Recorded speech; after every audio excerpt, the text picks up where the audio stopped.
Time now for a tour of a softball Shangri-La. I'm talking Southern California. More than just the weather, lots of teams and tourneys make for some spectacular softball. We sent our feature reporter Venus Taylor to dial in the details.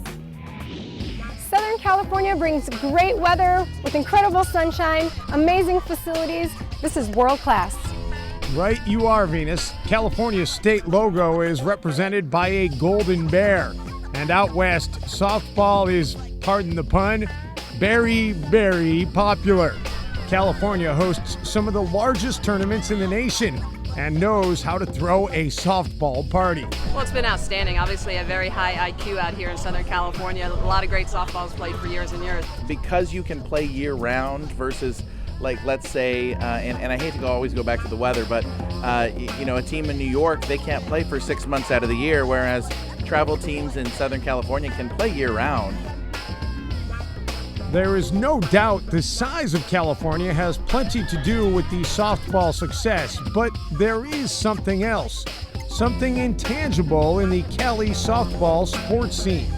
The vibe is the SoCal lifestyle. It's a very active lifestyle. People aren't sitting in their basement watching movies. They're outside, they're recreating, they're playing softball. It's a very active lifestyle, and people get out there and recreate, they get involved.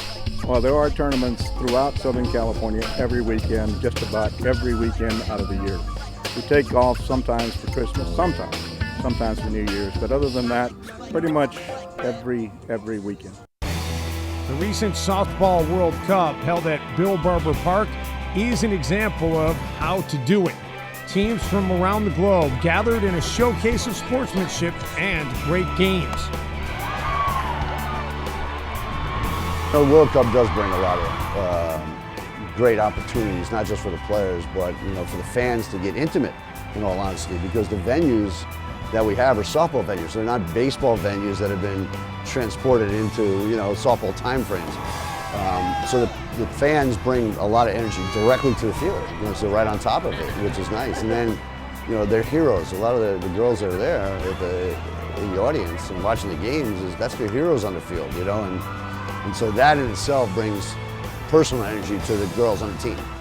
Big crowds showed up, and the ESPN cameras showed the world the softball utopia that is Southern California. So this whole experience, tell me what's been the most exciting thing about it other than seeing your daughter play? California, how beautiful it is. We're a long way from home, but it's beautiful. The people have been so nice. Great shopping. Absolutely. After the game, get to the shopping. A softball Shangri-La? That's what many call SoCal. It's popular, well-populated, and picture-perfect. Now the perfect time to rock and fire in the Golden Bear State. Thanks, Venus. And one more thing about Southern California, the weather and the beaches. Perfect for after a softball game. More Softball 360 in just a few swings.